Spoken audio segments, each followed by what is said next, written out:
On April 4th, 1945, soldiers of the United States 4th Armored Division rolled through the wooded hills of central Germany, pushing deeper into the collapsing Third Reich. They had liberated towns and villages, accepted surrenders, and witnessed the devastation of total war. But nothing in their combat experience had prepared them for what they were about to discover near the small town of Ohrdruf. As tanks rumbled past the gates of what appeared to be a work camp, the overwhelming stench hit them first. Then came the sights that would haunt these battle-hardened veterans for the rest of their lives.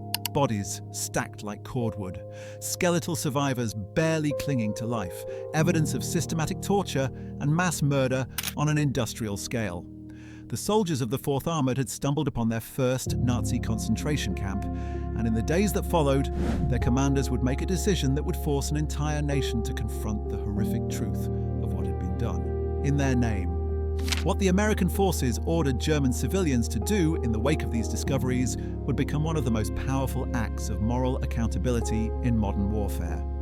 In this video, we will explore the shocking discoveries, the orders that followed, and the reactions of ordinary Germans forced to witness the consequences of the regime they had supported.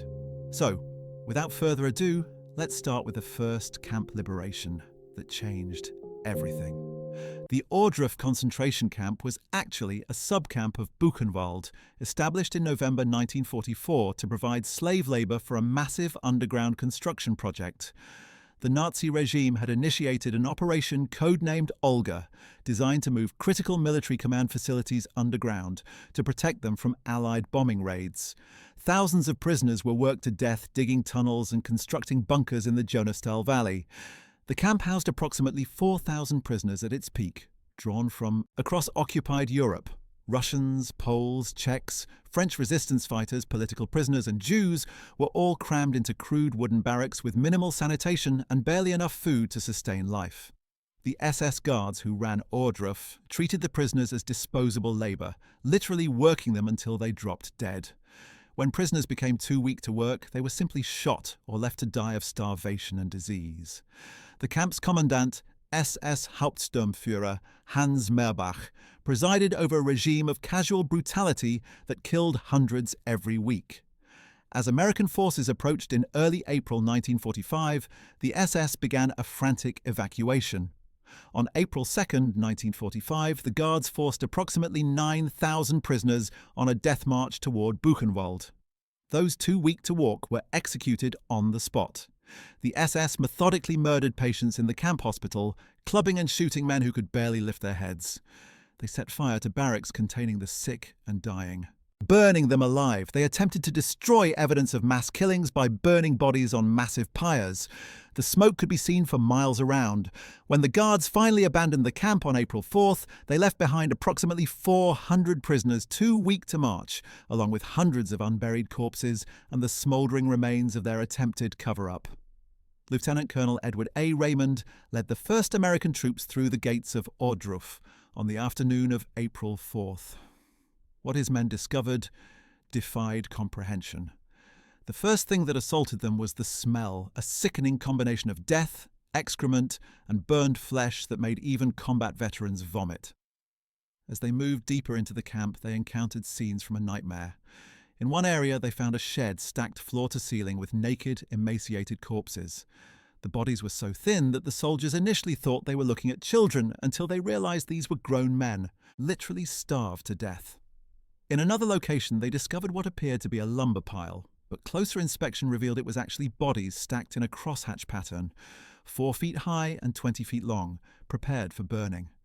Many of the corpses showed signs of torture and execution. Skulls were crushed by rifle butts. Bullet holes marked the backs of heads. Some bodies had been partially consumed by fire. The survivors who remained were in such deteriorated condition that many died even after liberation. Their bodies had consumed their own muscle tissue, and their internal organs had begun to shut down from prolonged starvation. The American soldiers tried to provide medical care and food to the survivors, but they quickly learned that feeding the emaciated prisoners posed its own dangers. Many had been starving for so long that their digestive systems could not process normal food. Rich rations meant for healthy soldiers proved fatal to men whose bodies had adapted to near-starvation conditions. The army had to bring in special medical teams to provide carefully calibrated nutrition and medical treatment. Even with expert care, dozens of survivors died in the days following liberation, their bodies simply too damaged to recover. The Americans also began the grim task of documenting what they had found.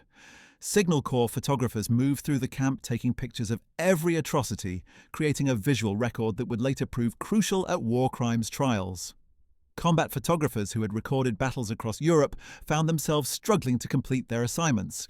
The horrors before their cameras, unlike anything they had documented before. The news of Ohrdruf's discovery travelled rapidly up the chain of command.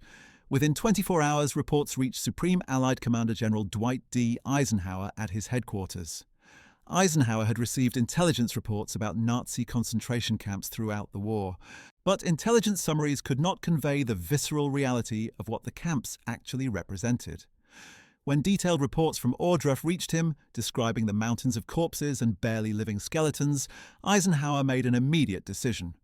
He would see the camp with his own eyes, and he would bring other senior commanders with him to serve as witnesses. On April 12, 1945, just 8 days after the camp's liberation, Eisenhower arrived at Ohrdruf, accompanied by Lieutenant General Omar Bradley and Lieutenant General George S. Patton. Major General Manton Eddy, commander of the 12th Corps, and Brigadier General Charles Banfill, who commanded the 81st Division, also joined the inspection tour. These were men who had commanded armies through years of brutal combat, who had seen death and destruction on a massive scale, yet nothing had prepared them for Ohrdruf. General Patton, known for his iron constitution and aggressive demeanour, became physically ill during the tour and had to step away to vomit. Bradley later wrote that he felt a deep sense of shame that human beings could treat other human beings in such a manner. Eisenhower himself was visibly shaken, his face set in grim determination as he forced himself to examine every aspect of the camp. The American commanders were shown the gallows where prisoners had been hanged for minor infractions or simply for the amusement of guards. They saw the torture rooms where prisoners had been beaten and mutilated. They examined the crude crematory ovens that had been used to dispose of bodies, the bone fragments and ashes still visible inside. They walked past the piles of corpses, some already decomposing in the spring warmth, others freshly killed during the evacuation. Local German civilians had been brought to the camp to begin clean-up operations even before Eisenhower's arrival, but the Supreme Commander would soon order a much more extensive program of forced confrontation. After touring Ohrdruf, for over 3 hours, Eisenhower assembled his commanders and made several crucial decisions that would shape how the American military responded to the concentration camp discoveries. First, he ordered every American unit not engaged in active combat to visit Ohrdruf and other camps as they were discovered. He wanted his soldiers to see with their own eyes what they were fighting against, to understand the nature of the Nazi regime beyond simple military opposition. He believed this would steel their resolve and help them understand why the war had to be fought to total victory. Second, he ordered that journalists and photographers be given full access to the camps. The free press needed to document these atrocities and share them with the world. Third, and most controversially, he ordered that German civilians from surrounding towns be forced to tour the camps, to witness the atrocities committed in their name, and to participate in the burial of the victims. Eisenhower's orders regarding German civilians were explicit and far-reaching. He directed that Germans living in the vicinity of concentration camps be marched through the camps to see the results of their regime's actions. They would be forced to look at the piles of corpses, to smell the overwhelming stench of death, to confront the evidence of systematic murder that had occurred just miles from their homes. Moreover, they would be required to perform burial details to physically handle the bodies of victims and give them decent burials. This was not merely symbolic. There were thousands of corpses that needed to be disposed of properly to prevent disease outbreaks, but it also served a deeper purpose. Eisenhower believed that Germans needed to be confronted with irrefutable proof of Nazi crimes, that they could not be allowed to claim ignorance or deny what had happened. By forcing them to participate in the cleanup and burial operations, he ensured they would carry the weight of these atrocities for the rest of their lives. The American commander also sent a telegram to General George C. Marshall, the Army Chief of Staff in Washington, urging him to send members of Congress and journalists to see the camps. Eisenhower wrote that the evidence should be placed before the American and British publics in a fashion that would leave no room for cynical doubt. He was already thinking ahead to a time when people might question whether the atrocities had really occurred, when apologists and deniers might claim the reports were exaggerated propaganda. He wanted indisputable documentation and credible witnesses who could testify to what they had seen. In his message to Marshall, Eisenhower stated that he had visited every nook and cranny of the camp because he wanted to be in a position to give first-hand evidence of these things, if ever. In the future, there develops a tendency to charge these allegations merely to propaganda. His foresight proved prescient. The documentation efforts, ordered at Ohrdruf and subsequent camps, would indeed become crucial evidence at the Nuremberg trials and would serve to counter Holocaust denial for decades to come. The first forced march of German civilians to Ohrdruf began even before Eisenhower's visit. On April 5th, American military government officers in the area ordered the mayor of Ohrdruf and other local officials to assemble all German civilians in the town. More than 1,000 Germans were marched at gunpoint to the camp. They included men and women of all ages, from teenagers to elderly citizens. Many initially protested, claiming they knew nothing about the camp, that they had never suspected what was happening there. American soldiers were unmoved by these protestations. The civilians were formed into lines and marched through the camp gates under armed guard. Their reactions varied dramatically and would become a pattern repeated at camp after camp across Germany. Some Germans appeared genuinely horrified, their faces showing shock and disgust as they confronted the piles of corpses and emaciated survivors. Women fainted or became hysterical. Men stood in stunned silence, unable to process what they were seeing. Others, however, seemed to maintain a cold detachment, averting their eyes and hurrying through the tour as quickly as possible. American soldiers noted that many Germans attempted to distance themselves from responsibility, claiming they were just ordinary citizens who had nothing to do with the Nazi regime. This became such a common refrain that it frustrated and angered American troops. The soldiers pointed out that these same Germans had enthusiastically supported Hitler for years, had participated in Nazi rallies, had benefited from slave labor, and had turned a blind eye to the persecution of their Jewish neighbors. Now, faced with the ultimate consequences of the regime they had supported, they claimed innocence and ignorance. For the Americans who had fought their way across Europe, who had lost comrades in combat against an enemy that committed such atrocities, these claims of innocence rang hollow. The forced tours were meant to strip away those comfortable denials, to make the reality undeniable and inescapable. Following the initial tours, American commanders ordered German civilians to begin burial operations. The bodies could not be left to rot in the open air, both for sanitary reasons and out of basic human dignity for the victims. German men were formed into work details and given shovels. Under the supervision of American soldiers, they were ordered to dig mass graves in the fields adjacent to the camp. The work was backbreaking and gruesome. The graves had to be deep enough and large enough to hold hundreds of bodies. As the German workers dug, American guards stood watch, rifles at the ready. Any German who hesitated or tried to avoid the work was immediately ordered back to the task. Once the graves were prepared, the burial details began. German civilians were ordered to carry the bodies from the camp to the graves. This was perhaps the most psychologically devastating aspect of the forced confrontation. The Germans had to physically handle the corpses, to feel the weight of starved bodies that were little more than skin and bones, to confront on the most visceral level the reality of what had been done. Many Germans broke down during the burial operations. The combination of the overwhelming smell, the physical contact with decomposing bodies, and the undeniable proof of mass murder was more than many could bear. Women wept openly. Men who had maintained stoic expressions during the tours found themselves vomiting or collapsing. American soldiers, while sympathetic to the horror of the task, remained unmoved by German suffering.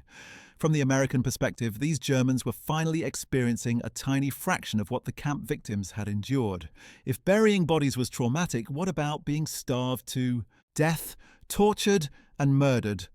The soldiers saw the forced burials as a form of justice, a small measure of accountability for a population that had enabled or ignored genocide. At Ohrdruf, the burial operations took several days to complete. Hundreds of German civilians cycled through the work details, ensuring that a large portion of the local population participated directly in laying the victims to rest. The American military also forced German civilians to attend memorial services for the dead. After the mass graves had been filled, chaplains conducted burial ceremonies. Local Germans were required to stand at attention while prayers were said, and the murdered victims were honored. For many Americans involved in these operations, this felt like a necessary act of moral instruction. The Germans needed to understand that these were not just bodies to be disposed of, but human beings who had been murdered, individuals with names and families and lives cut short by Nazi brutality. The memorial services were meant to drive home the humanity of the victims, to prevent Germans from emotionally distancing themselves from the reality of what had occurred. Some Germans seemed to genuinely absorb this lesson, their faces reflecting grief and shame. Others maintained a defensive detachment, going through the motions but seemingly unmoved by the ceremony. American observers noted these differences in reaction and would report similar patterns at other camps. The liberation of Buchenwald on April 11, 1945, presented even more shocking discoveries and led to one of the largest forced confrontations between German civilians and concentration camp atrocities. Buchenwald was one of the largest camps in the Nazi system, having held over 250,000 prisoners since its establishment in 1937. Located on the Ettersberg Hill overlooking the cultural city of Weimar, Buchenwald served as both a concentration camp and a source of slave labor for nearby armaments factories and quarries. When soldiers of the United States Third Army entered the camp, they found over 21,000 survivors in various states of starvation and disease. They also found evidence of medical experiments, systematic execution programs, and industrial-scale murder. The camp included a crematorium that had burned thousands of bodies, special rooms where prisoners were hanged on hooks, and areas where prisoners had been shot in the neck while supposedly being measured for prison clothing. The death toll at Buchenwald was estimated at over 56,000 people, though the true number may never be known. General Patton, whose Third Army liberated Buchenwald, was determined to ensure that the German population could not deny knowledge of the camp's existence or purpose. On April 16, 1945, he ordered the mayor of Weimar and other city officials to visit Buchenwald.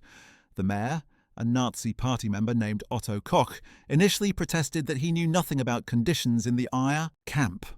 Patton's response was blunt and forceful. He ordered Koch and the entire city council to tour the camp immediately.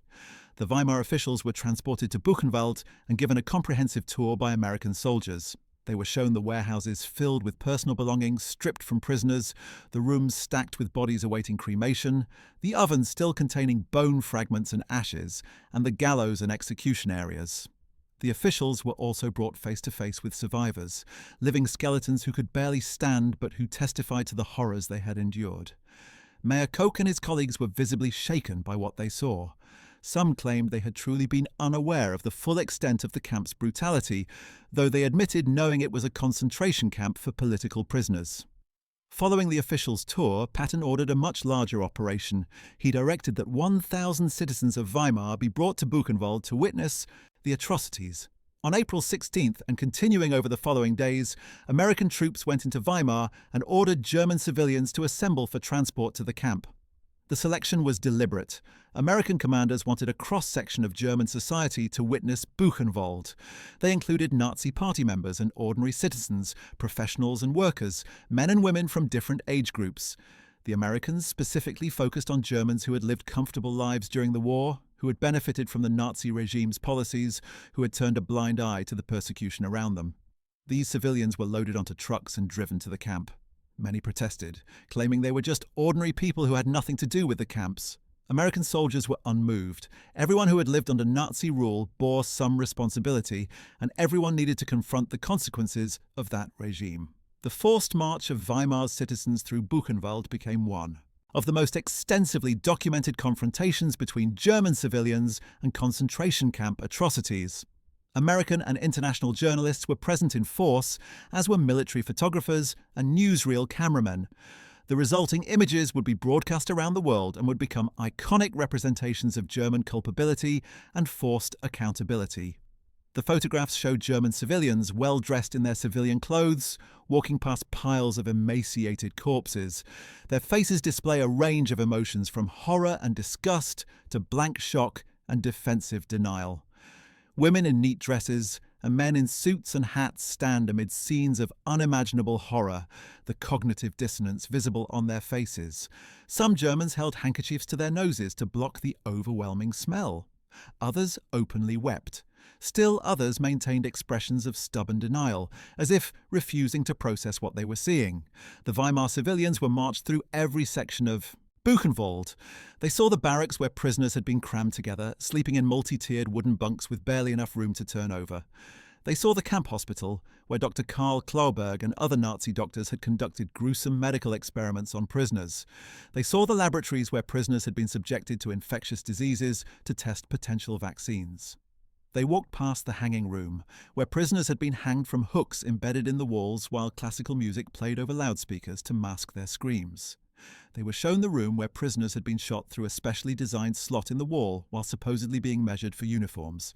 They saw the crematorium, its ovens still containing human remains. Most devastatingly, they were brought to the areas where bodies had been stacked awaiting disposal. Thousands of corpses, some reduced to skeletal remains, others still showing the bruises and wounds from torture and execution. American soldiers watched the German civilians carefully as they moved through Buchenwald, noting their reactions and comments. Some Germans genuinely seemed shocked and horrified, claiming they had no idea such things were happening so close to their city. Others made comments that revealed a different attitude. Some suggested the prisoners must have been criminals who deserved punishment.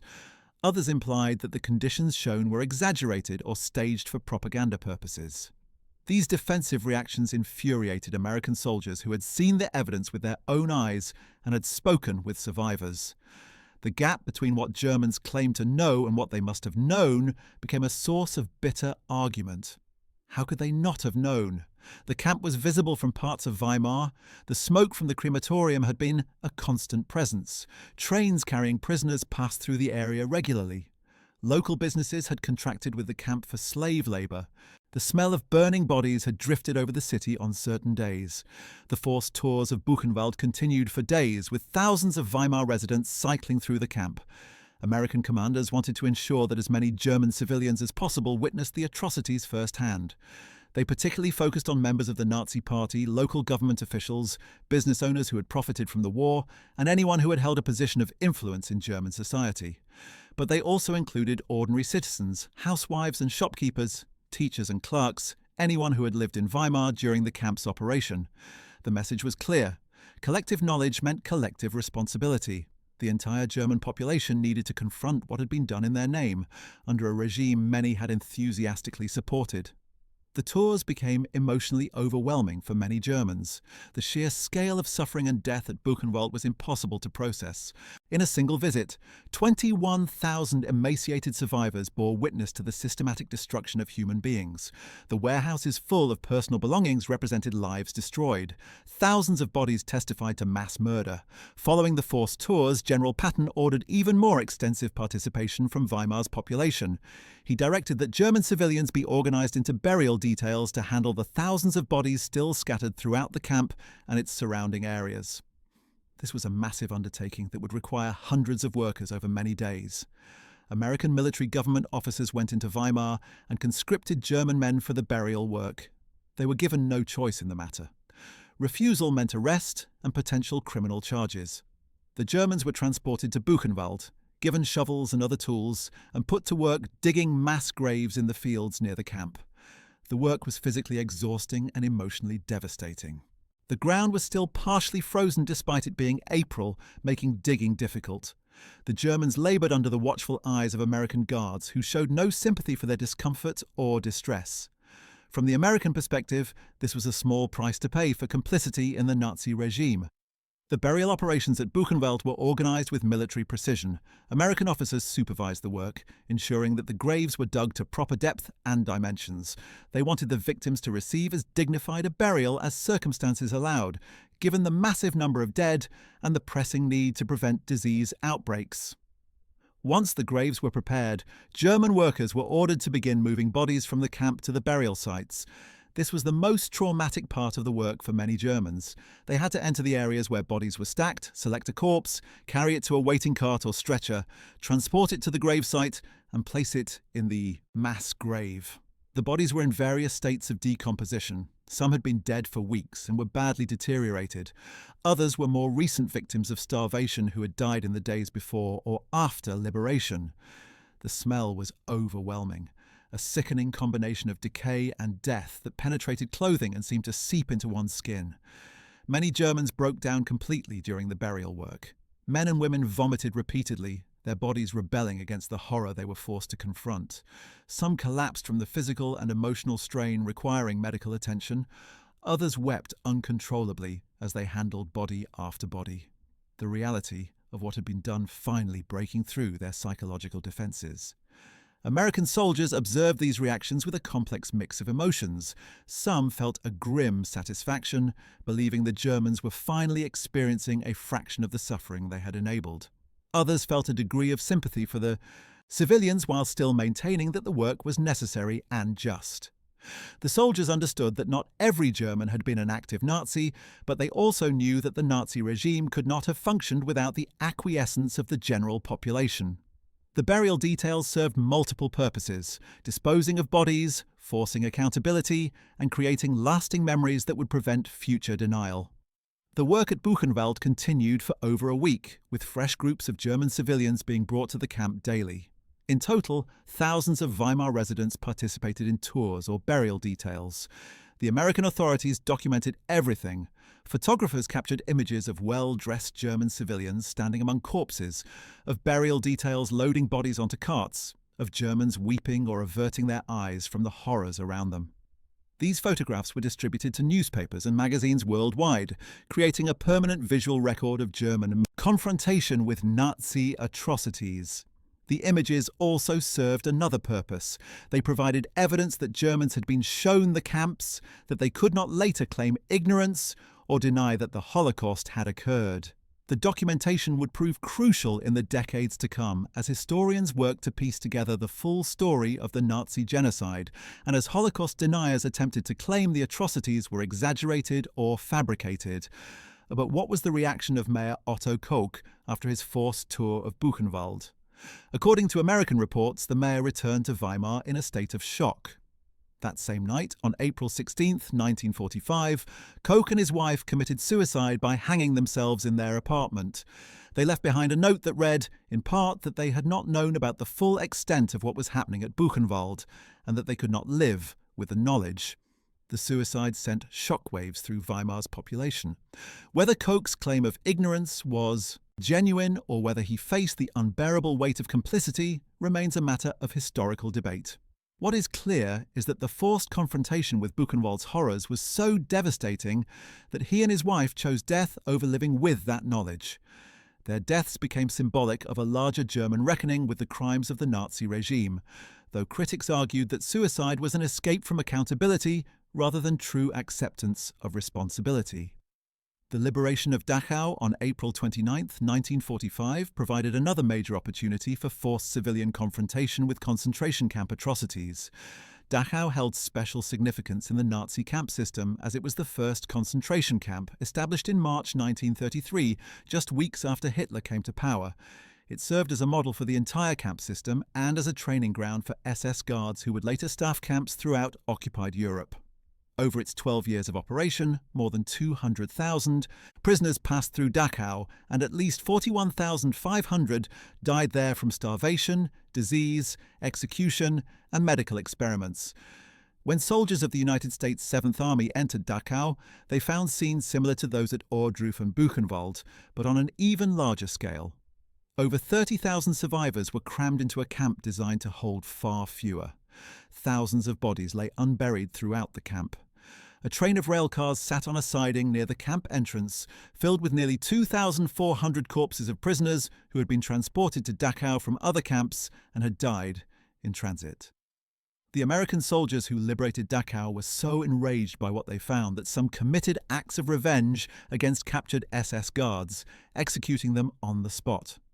While these actions were later investigated and condemned by American authorities, they reflected the intense emotional impact that the concentration camp discoveries had on even disciplined soldiers.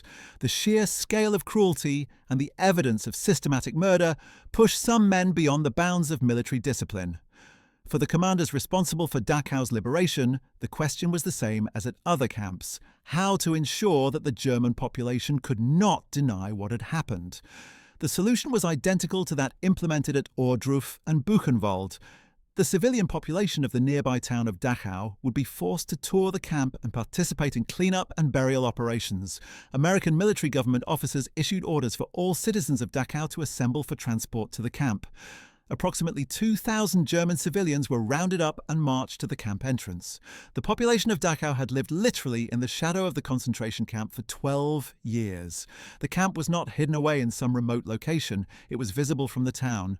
Residents would have seen the trains arriving with prisoners. They would have seen the smoke from the crematorium. Some had even worked at the camp in administrative or support roles.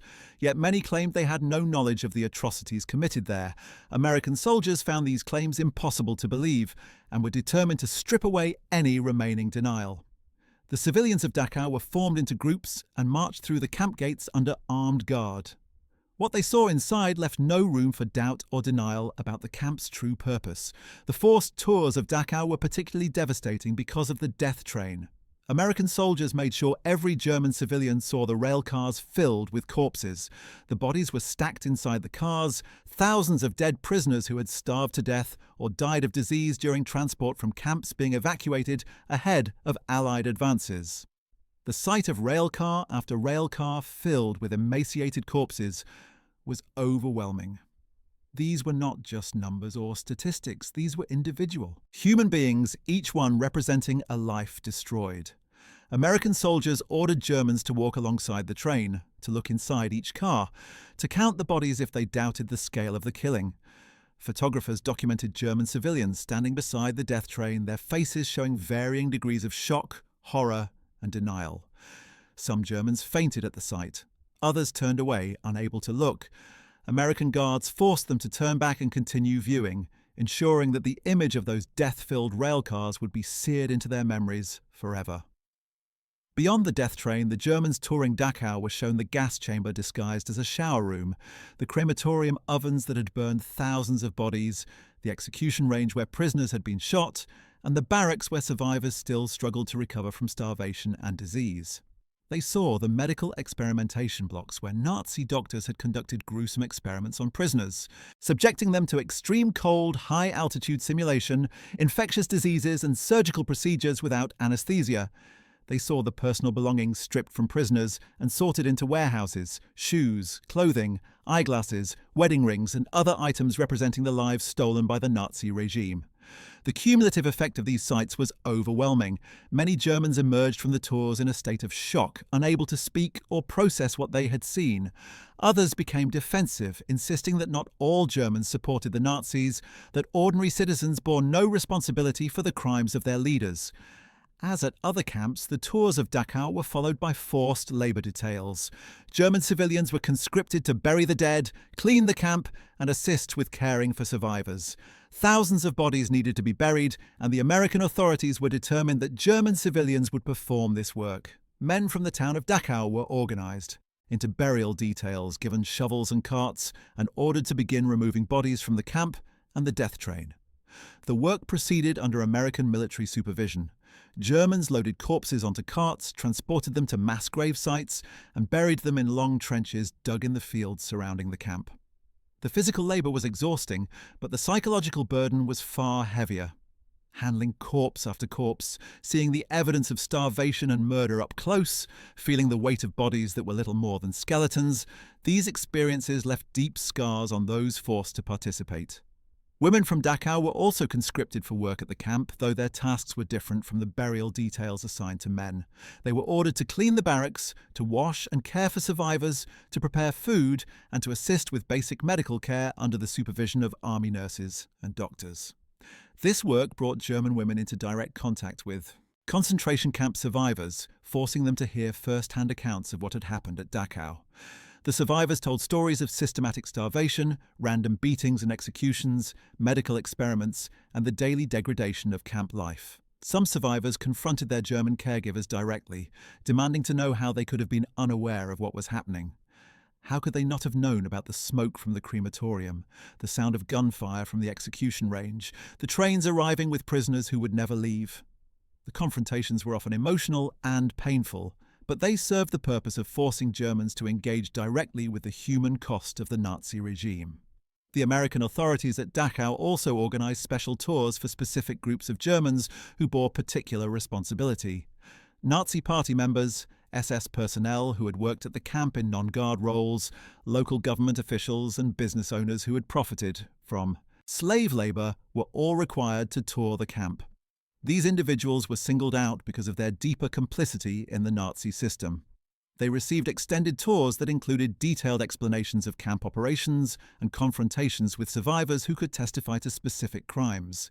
Some of these Germans attempted to minimize their involvement, claiming they were merely following orders or that they had no choice but to cooperate with the regime.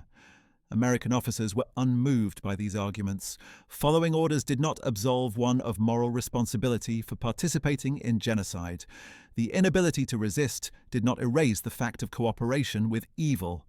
These Germans were made to understand that they would be held accountable for their actions. The pattern of forced confrontation established at Ohrdruf, Buchenwald and Dachau was repeated at concentration camps and forced labor camps across Germany and Austria as Allied forces continued their advance. At Nordhausen, where American troops found over 3,000 corpses and hundreds of dying prisoners in an underground factory complex, local German civilians were brought to witness the atrocities and perform burial duties. At Mauthausen in Austria, liberated by American forces on May 5, 1945, residents of nearby towns were marched through the camp to see the gas chamber, the crematorium, and the infamous stone quarry where thousands of prisoners had been worked to death. At Bergen-Belsen, liberated by British forces on April 15, 1945, German civilians from the surrounding area were forced to help bury over 10,000 corpses found throughout the camp. At Flossenburg, at Mittelbau-Dora, at dozens of subcamps and satellite facilities, the same scene repeated itself, Allied soldiers discovering evidence of mass murder and forcing local German populations to confront the reality of Nazi crimes. The scale of these forced confrontations was enormous. Conservative estimates suggest that at least 100,000 German civilians were made to tour concentration camps in the immediate aftermath of liberation. Tens of thousands more participated in burial details and cleanup operations. The psychological impact of these forced tours and work details varied dramatically among individual Germans. Some experienced genuine shock and horror, particularly those who had been relatively sheltered from the worst aspects of Nazi rule, or who had genuinely believed propaganda about the camps being work facilities for criminals and enemies of the state. These individuals often expressed shame and disgust at what their nation had done. They asked how such things could have happened in Germany, a supposedly civilized nation with a rich cultural history.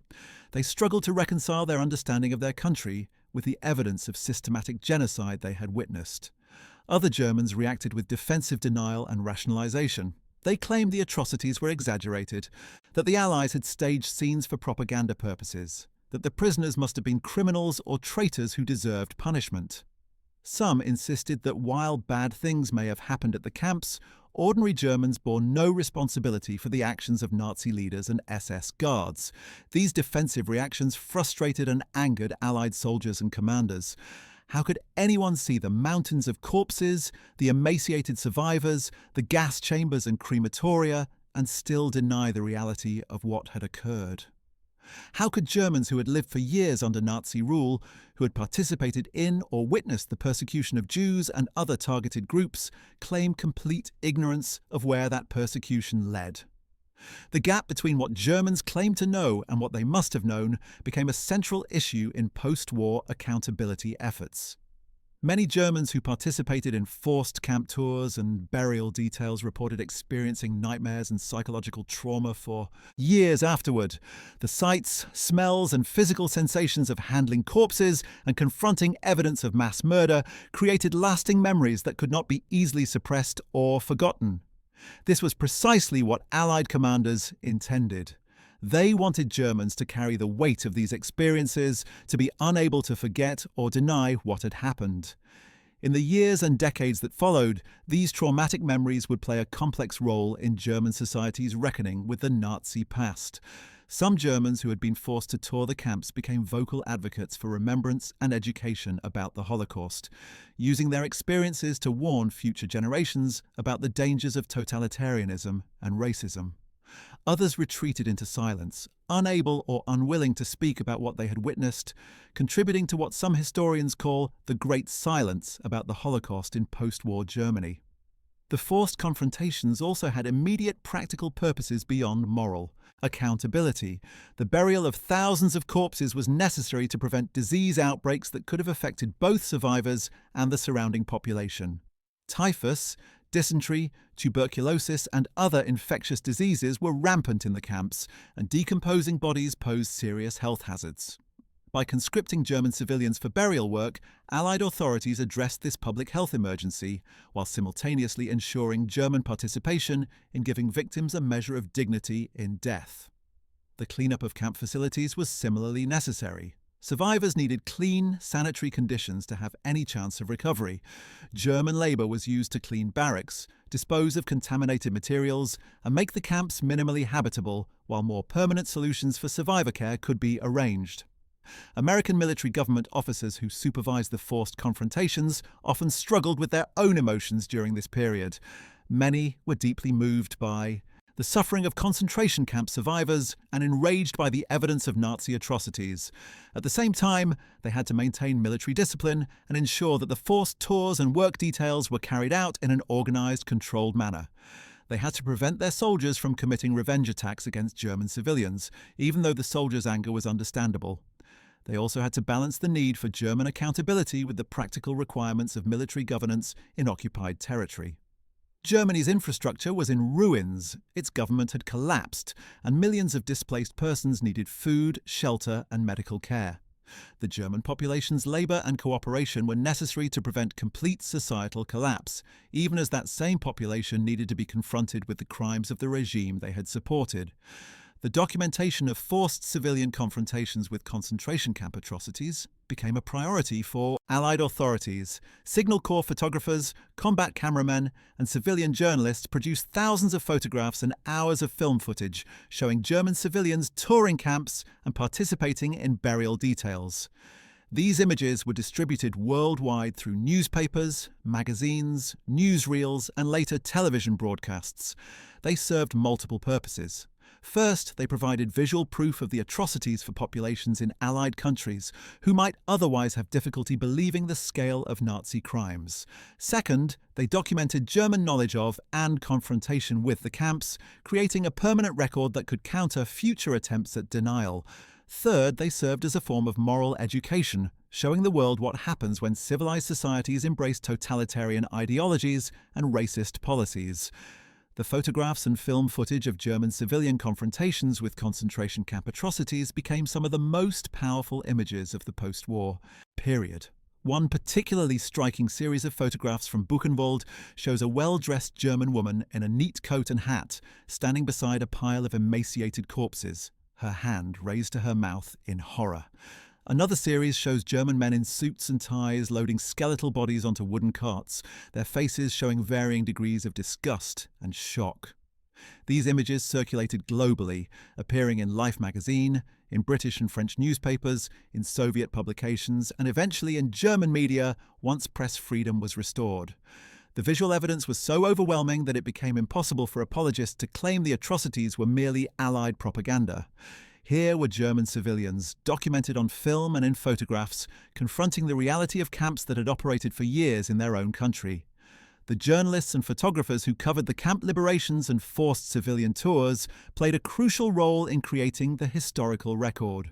Legendary War. Correspondent Edward R. Murrow broadcast a radio report from Buchenwald on April 15, 1945, describing the horrors he had witnessed and the reactions of German civilians forced to tour the camp. His report was so graphic and emotional that CBS initially hesitated to air it, fearing it would be too disturbing for American audiences. Murrow insisted the report be broadcast exactly as he had written it, arguing that the American people needed to understand what their soldiers had found and why the war had been necessary. His broadcast had a tremendous impact, bringing the reality of the concentration camps into millions of American homes and helping to justify the enormous cost of the war effort. Other prominent journalists, including Margaret Bourke-White, Lee Miller, and Robert Capa, produced photographs and written accounts that documented both the liberation of camps and the forced German confrontation with Nazi atrocities. Margaret Bourke-White's photographs from Buchenwald are particularly notable for their composition and emotional power. As one of the first female war correspondents and a pioneering photojournalist, Bourke-White had documented conflicts around the world. Yet she later said that nothing in her career had prepared her for what she witnessed at Buchenwald. Her photographs show the camp in meticulous detail: the barracks, the crematorium, the execution facilities, and most powerfully, the survivors and the dead. She also photographed German civilians being marched through the camp, capturing their reactions with unflinching honesty. In her memoir, Bourke-White wrote about the difficulty of maintaining professional composure while photographing such horrors. She described having to work through tears and nausea, forcing herself to continue documenting because she understood the historical importance of creating a visual record that could not be denied or dismissed. The testimony of concentration camp survivors provided crucial context for understanding the forced civilian confrontations. Survivors who had strength enough to speak told American liberators and journalists about the systematic nature of the camp system, the deliberate policies of starvation and murder, and the complicity of the broader German society in the Holocaust. They described how German businesses had used slave labor from the camps, how German civilians had witnessed transports of prisoners, how the smoke and smell from crematoria had been constant reminders of what was happening. These testimonies made clear that the concentration camps had not been secret facilities hidden from the German population. Rather, they had been an integral part of the Nazi regime's operation, impossible to miss for anyone paying attention. The survivors' accounts provided moral justification for the forced civilian tours and work details. If Germans claimed ignorance, survivors could point to specific evidence of how they must have known, or at least suspected, what was happening. One particularly powerful testimony came from a survivor named David Rousset, a French resistance fighter who had been imprisoned at Buchenwald. Rousset later wrote extensively about his experiences and about the liberation of the camp. He described watching German civilians being marched through Buchenwald and noting their various reactions. Some Germans, he observed, seemed genuinely horrified and appeared to be experiencing a shattering of their worldview. These individuals had apparently believed Nazi propaganda and were confronting for the first time the reality of what their regime had done. Others, however, maintained a cold detachment that Rousset found deeply disturbing. These Germans seemed to view the camp atrocities as unfortunate excesses or necessary measures against enemies of the state. They showed little genuine remorse or horror, instead treating the forced tour as an inconvenience imposed by occupying forces. Rousset argued that this divide in German reactions reflected deeper divisions in German society about responsibility and complicity. The forced confrontations with concentration camps also revealed complicated dynamics within the German population itself. Not all Germans had been Nazi supporters, and not all had been equally complicit in the regime's crimes. There were Germans who had resisted the Nazis, who had helped Jews escape, who had spoken out against persecution despite the personal risks involved. These individuals were often caught up in the same forced confrontations as Nazi party members and collaborators. American authorities initially made little distinction, operating on the principle that all Germans needed to witness the consequences of the regime that had ruled their country. However, as the occupation progressed and military government became more sophisticated, efforts were made to distinguish between different levels of German culpability. Those who had actively resisted the Nazis or helped victims were eventually exempted from forced labor details, though many still participated voluntarily in burial operations out of a sense of moral obligation. The psychological impact of the forced confrontations extended beyond the German civilians who participated in them. American soldiers who supervised the tours and work details also experienced lasting effects from their exposure to concentration camp atrocities. Many veterans later reported that the liberation of the camps was the most traumatic experience of their military service, more disturbing even than combat. The combination of witnessing extreme human suffering and death on an industrial scale, confronting the depths of human cruelty, and dealing with German denial and rationalization created psychological burdens that many soldiers carried for the rest of their lives. Some soldiers found themselves unable to speak about their experiences for decades. Others became advocates for Holocaust education and remembrance, using their first-hand experiences to teach future generations about the dangers of totalitarianism and genocide. The forced civilian confrontations also had practical legal implications for the post-war justice process. The evidence gathered at concentration camps, including photographs, survivor testimony, and documentation of German civilian knowledge, would become crucial at the Nuremberg trials and subsequent war crimes proceedings.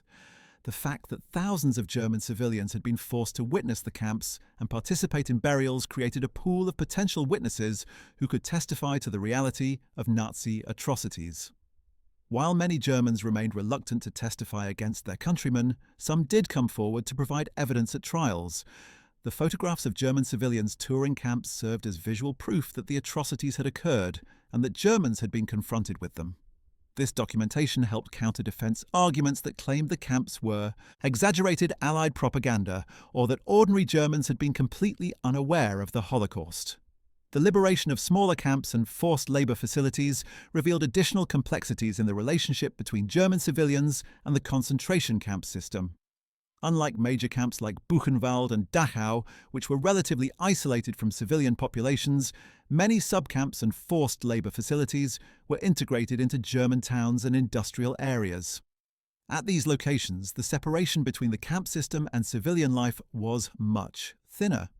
German civilians lived next door to camp barracks. They walked past prisoners being marched to work details. They worked alongside slave laborers in factories and farms. In these situations, claims of ignorance were even less credible than at major camps. American authorities made special efforts to force confrontations in these cases, bringing civilians from areas where subcamps had operated to witness the conditions prisoners had endured. At the Kaufering subcamp complex near Landsberg, American forces discovered approximately 500 prisoners still alive among thousands of corpses. The subcamps had been part of a network providing slave labor for underground construction projects. When the camps were liberated in late April 1945, American commanders ordered all residents of Landsberg to tour the facilities and assist with burial operations. The civilians were brought to barracks where prisoners had been packed together in conditions of unimaginable squalor, to areas where bodies had been stacked awaiting disposal, and to mass graves containing victims of starvation and disease. The residents of Landsberg were then conscripted to bury the dead. Over several days, hundreds of German civilians participated in digging graves, transporting bodies, and burying the victims of Nazi brutality. The forced confrontation at Kaufering was notable for its proximity to civilian areas. The camps had been literally in the midst of German civilian life, making claims of ignorance especially hollow. The Gardlingen massacre presented a particularly horrific case that led to extensive forced civilian confrontation with Nazi atrocities. On April 13, 1945, SS guards and local Nazi officials drove over 1,000 prisoners into a large barn in the town of Gardlingen, locked the doors, and set the building on fire. Those who tried to escape through the flames were shot. Over 1,000 prisoners burned to death in what became one of the final atrocities of the Nazi regime. When American forces arrived in Gardlingen 2 days later, they found the charred remains of over 1,000 bodies in and around the barn. The Americans were so outraged that they immediately ordered the entire adult population of Gardlingen to witness the scene and participate in burial operations. Every German civilian in the town, numbering over 2,000 people, was marched at gunpoint to the massacre site. The forced confrontation at Gardlingen was one of the most extensive civilian accountability operations undertaken by American forces. The residents of Gardlingen were made to walk through the burned barn, to see the charred corpses of over 1,000 murdered prisoners, to smell the overwhelming stench of burned flesh. Many Germans claimed they had known nothing about the massacre, that it had been carried out by SS units without local involvement. However, American investigators quickly determined that local Nazi officials and even some civilians had participated in or witnessed the atrocity. The town's residents were ordered to dig individual graves for each victim, a massive undertaking that took over a week to complete. Unlike at other camps where mass graves were used due to the sheer number of dead, the Americans insisted on individual burials at Gardlingen as a mark of respect for the victims and as a way to emphasize the individual humanity of each person murdered. The Germans of Gardlingen labored for days digging over 1,000 graves, carrying bodies from the barn to the burial site and conducting funeral services under American supervision. The psychological impact of the Gardelegen burial operation on the town's residents was profound. Many broke down completely during the work, overwhelmed by the horror of what had happened in their community. The fact that the massacre had occurred so late in the war, when Germany's defeat was already certain, made it especially senseless and cruel.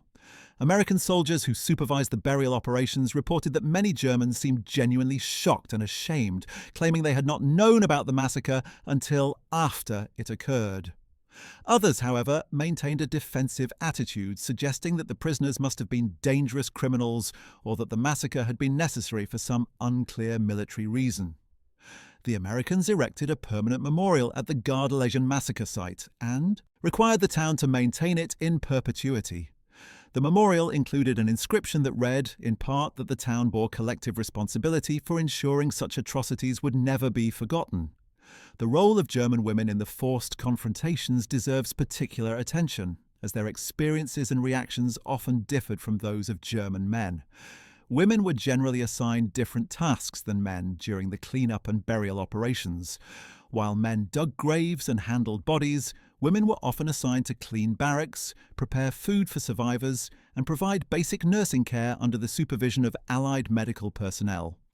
This brought German women into direct, sustained contact with concentration camp survivors, creating opportunities for personal interactions and conversations that were less common for men performing burial duties. Some survivor accounts describe German women who seemed genuinely compassionate and helpful, who cried over the suffering. They witnessed and tried to provide comfort. Other accounts describe German women who remained cold and detached, performing their assigned tasks mechanically without engaging emotionally with the survivors they were supposed to be helping. The interactions between German women and female concentration camp survivors were particularly charged with emotion. Women who had survived camps like Ravensbrück, where the prisoner population was predominantly female, had experienced systematic sexual violence, forced sterilization, and other gender-specific atrocities in addition to the general horrors of camp life. When these survivors encountered German women during the liberation and cleanup operations, complex emotions emerged on both sides. Some German women expressed shock and solidarity, recognizing a shared identity as women that transcended national boundaries.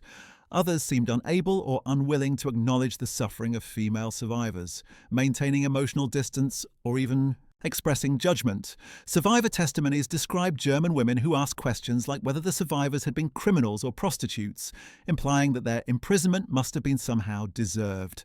Such questions revealed the persistence of Nazi propaganda and the difficulty of changing ingrained attitudes even in the face of overwhelming evidence. The long-term impact of the forced confrontations on German society is difficult to measure but clearly significant.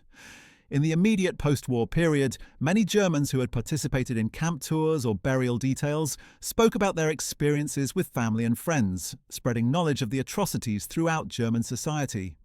This contributed to a broader awareness of the Holocaust among the German population, even though many individuals remained reluctant to discuss their own complicity or that of their nation. As Germany rebuilt and society stabilized, the memory of the forced confrontations became part of the complex process of coming to terms with the Nazi past. Some Germans who had been forced to witness the camps became advocates for Holocaust education and remembrance. Others preferred to forget, contributing to what historians identify as a period of collective amnesia about Nazi crimes in the 1950s. The educational value of the forced confrontations extended beyond their immediate impact. The photographs and film footage produced during the camp liberations became crucial teaching tools for Holocaust education in later decades. Images of German civilians confronting camp atrocities appeared in textbooks, documentary films, and museum exhibitions around the world. They served as powerful visual evidence that the Holocaust had occurred, that Germans had known about or been confronted with the atrocities, and that the international community had demanded accountability. These images helped shape global understanding of the Holocaust and reinforced the principle that societies bear collective responsibility for preventing genocide and confronting atrocities. The forced confrontations also established precedents for how liberating forces should handle the aftermath of genocide and mass atrocities, influencing approaches to similar situations in Cambodia, Rwanda, Bosnia, and other locations where systematic murder had occurred. The moral complexity of the forced confrontations remains a subject of historical debate. Some scholars argue that the policy was entirely justified, that German civilians needed to be confronted with the consequences of the regime they had supported, and that forcing them to witness and participate in clean-up operations was a measured response to their complicity. Others raise questions about collective punishment and the treatment of individuals who may have had limited agency under Nazi rule. Did it make sense to force all Germans in an area to tour camps, regardless of their individual political beliefs or actions? Were the forced burial details a form of justice or a form of revenge? How should liberating forces balance the need for accountability with principles of individual responsibility? These questions have no easy answers, but they reflect the complexity of moral decision-making in the aftermath of genocide. The variations in how different Allied forces handled concentration camp liberations and forced civilian confrontations reveal interesting differences in approach and philosophy. While American forces under Eisenhower's orders implemented systematic programs of forced tours and burial details, British forces took a somewhat different approach at camps they liberated. When British troops entered Bergen-Belsen on April 15, 1945, they found approximately 60,000 prisoners, many suffering from typhus and other diseases. Over 13,000 corpses lay scattered throughout the camp, and prisoners continued dying at a rate of 500 per day in the immediate aftermath of liberation. The British military authorities faced an immediate public health crisis that required urgent action. They brought in German civilians from surrounding areas to assist with cleanup and burial operations, similar to American practice, but they also made extensive use of captured German Wehrmacht soldiers and SS personnel for the most gruesome work. The British approach reflected practical considerations about preventing disease outbreaks in a region with a large civilian population. Bergen-Belsen was located near several towns, and the typhus epidemic threatened to spread beyond the camp, if not contained quickly. British commanders conscripted thousands of German civilians and soldiers to dig mass graves, transport bodies, and eventually burn down the infected barracks to prevent further disease spread. The scale of the burial operations at Bergen-Belsen was enormous. Over 10,000 bodies needed to be disposed of quickly, and additional thousands of prisoners died in the weeks. Following liberation, despite British medical efforts, German civilians and captured soldiers worked under British supervision to load bodies onto trucks, transport them to massive burial pits, and into them en masse. The British documented these operations extensively, creating film footage that was later shown in British cinemas and around the world. The British also implemented forced tours of Bergen-Belsen for German civilians, but with some differences from American practice. British authorities were particularly focused on forcing German civilians who had denied knowledge of the camps to confront undeniable evidence. They brought groups of Germans from surrounding towns, including Celle, Winsen, and Bergen itself, to witness the conditions at the camp. The tours were filmed by British military cameramen, and the footage shows German civilians, many well-dressed and apparently prosperous, walking past piles of bodies and emaciated survivors. One particularly striking piece of British film shows German women in neat dresses and hats being forced to walk slowly past rows of corpses laid out on the ground, their faces showing expressions of shock and horror. The British narration accompanying the film emphasises that these civilians lived just miles from the camp and must have been aware of its existence and purpose.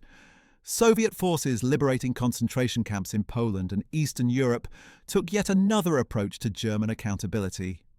The Soviets had discovered major extermination facilities, including Majdanek in July 1944 and Auschwitz in January 1945. At these locations, the Soviets found evidence of systematic murder on an even larger scale than at the camps discovered by Western allies. The gas chambers at Auschwitz, the crematoria capable of burning thousands of bodies daily, and the massive quantities of personal belongings stripped from victims all testified to industrial-scale genocide.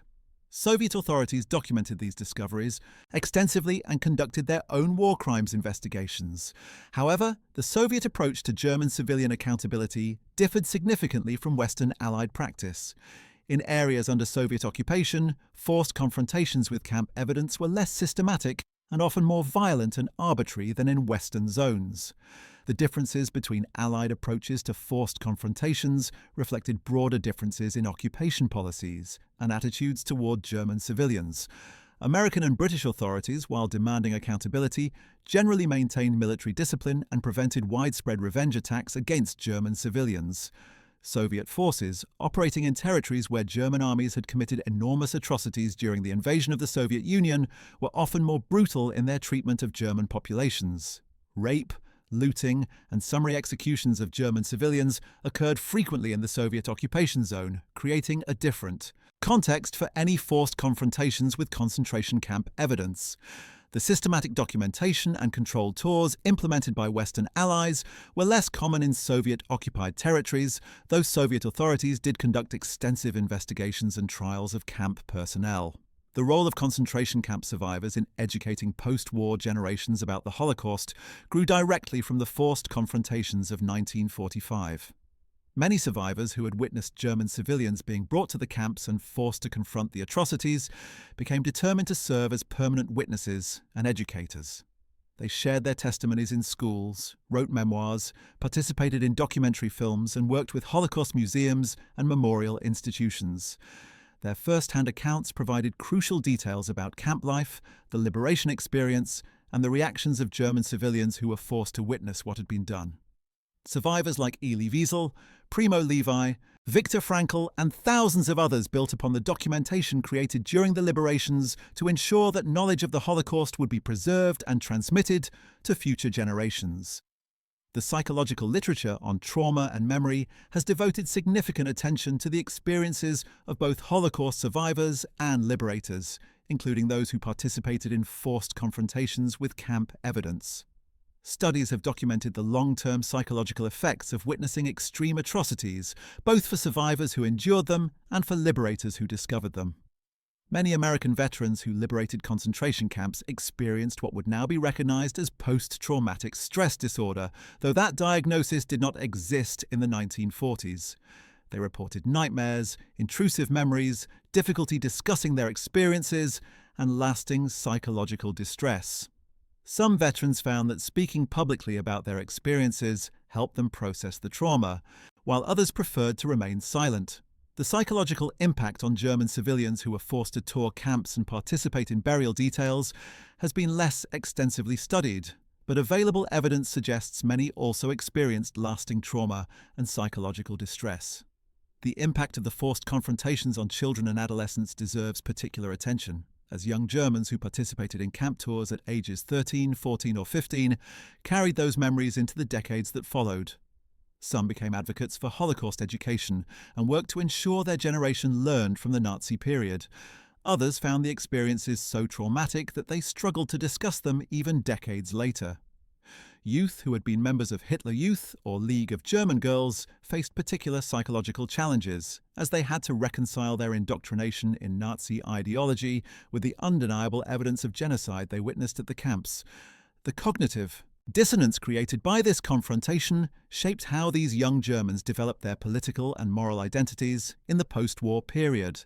The documentation created during the forced confrontations also played an important role in educating Allied populations about Nazi atrocities and justifying the war effort.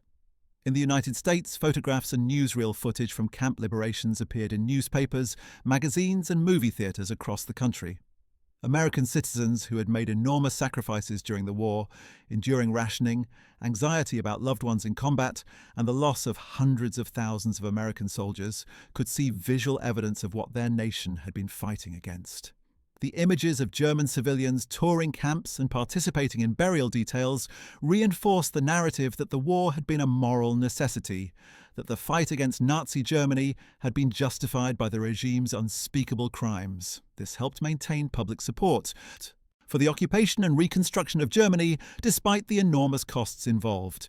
In Britain, similar documentation appeared in newspapers and cinemas, helping to justify British sacrifices during the war. The British had endured the Blitz, food shortages, years of rationing, and the loss of hundreds of thousands of soldiers and civilians. The liberation of Bergen-Belsen and other camps provided visual proof that the war against Nazi Germany had been a fight against genuine evil.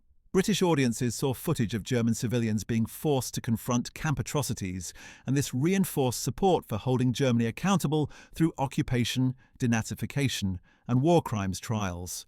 The documentation also helped counter any sympathy that might have developed for German civilian suffering, reminding British audiences that Germans had enabled or tolerated a regime responsible for genocide. The question of fairness in the forced confrontations troubled some Allied personnel, even at the time. Some American and British officers expressed concern that forcing all German civilians in an area to tour camps, regardless of their individual political beliefs or actions, constituted a form of collective punishment that violated principles of individual justice. They worried about treating anti-Nazi Germans who had risked their lives resisting the regime the same as enthusiastic Nazi supporters. Some officers also felt that forcing elderly Germans or young teenagers to participate in burial details involving decomposing bodies crossed ethical lines, even given the context of Nazi atrocities. These concerns were generally overruled by higher-level commanders who believed that the need for collective accountability outweighed concerns about individual fairness. However, the ethical questions raised by these objections have continued to inform debates about how societies should address mass atrocities and assign responsibility. The role of language and translation in the forced confrontations added another layer of complexity to these encounters. Many American soldiers did not speak German, and most German civilians did not speak English. This created communication barriers that affected how the forced tours and burial details were conducted. Military government officers who spoke German served as translators, conveying orders to German civilians and translating their responses to American commanders. Some survivors who spoke both German and other languages served as translators, creating emotionally charged situations where camp victims communicated directly with German civilians about the atrocities they had endured. The limitations of translation meant that some of the nuance and emotional content of these encounters was inevitably lost or distorted. However, the visual evidence of the camps transcended language barriers.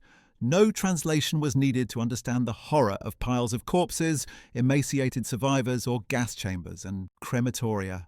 The preservation of concentration camps as memorial sites grew directly from decisions made during and immediately after the liberations. When Allied forces discovered camps, they faced immediate questions about what to do with the facilities. The urgent need to care for survivors and bury the dead took precedence, but commanders also recognized the historical importance of preserving evidence. At some camps, American and British authorities made deliberate efforts to preserve certain buildings and areas in their original state so they could serve as evidence at war crimes, trials, and as memorial sites. At other camps, public health concerns required burning or demolishing structures that could spread disease. The tension between preservation for historical purposes and the practical needs of public health and survivor care shaped which camps were preserved and in what form. Buchenwald was one of the first camps to be designated as a memorial site. As early as April 1945, American authorities recognized that Buchenwald's proximity to Weimar and its role as one of the largest Nazi camps made it significant for historical preservation. After the American occupation zone in central Germany was transferred to Soviet control, East German authorities maintained Buchenwald as a memorial site, though they emphasized communist victims of Nazism over Jewish victims in their interpretation of the camp's history. Dachau was preserved by American and later West German authorities as a memorial, with the first museum opening in 1965. These preserved camps have educated millions of visitors over the decades, serving as physical evidence of the Holocaust and permanent reminders of the consequences of totalitarian ideology and racism.